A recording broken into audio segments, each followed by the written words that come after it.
You know, my shop and various tools in it have appeared in some of the videos already, but I never really gave a tour of the shop. So that's what this video is about. You can see it's pretty crowded with tools and hoses and wires and a lot of other things. So let's go through it, and we'll start at one end and just go around all the way around and get back to where we started. Well, one nice thing about the shop is it has three doors, one of which opens to the garage. That's to my right. This one opens to the driveway, and then there's one more swinging around here that goes to the backyard. You could sort of see it in the distance.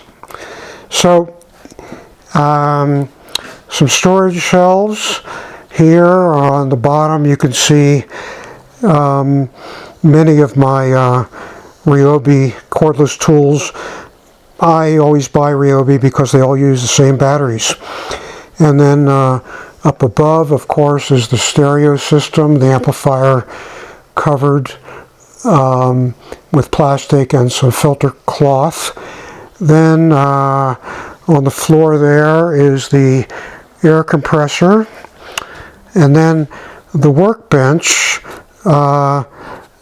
This is not the first house I've had where the old kitchen cabinets were in the garage. And on moving day we had this cabinet moved into here, and it is my workbench. You see all my clamps, vise number 1, vise number 2, and continuing on, there's my tool chest. Then comes the router table. I should explain the router table. The router's fixed and it's underneath the table. You can see the bit poking up, and you move the work along the table, and that turns out to really be a preferred way of working for many things, but handheld routers are important too, as you've seen already in a couple of the videos. Then comes the drill press, and next to it the bandsaw, which you've already met, and then a container of random wood that will be used to start fires in the fireplace up on the deck. And then here's the back door. Some wood stacked up, which is for the greenhouse. And it's in here because we just get this rain every day. Then comes the sander. It's on wheels, so I can move it away. The welding table. I barely know how to weld, but I have tried it a little bit. One of those things I plan on coming back to. Then a pile of wood, and you recognize two pieces in the front. One is the infamous template we used to cut the plywood for the church window, and behind it the plywood that was cut out for the church window. And then I am sort of leaning on the jointer. See, it's across from the drill press and the bandsaw. You've already met the jointer. This big thing here is the vacuum system, and all these big 4-inch pipes connect to various tools that have dust collection and sweep the sawdust into a plastic bag, which you can see is maybe half full. Now past the jointer and the vacuum is the planer, which you've already met, and that leads to the table saw. And up above is the air filtration system with a, I don't know, 5-micron filter or something like that.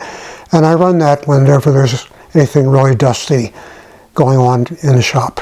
All right, now a long table. On the right is a cutoff saw that's used for cutting pieces of metal. It's not really suitable for wood.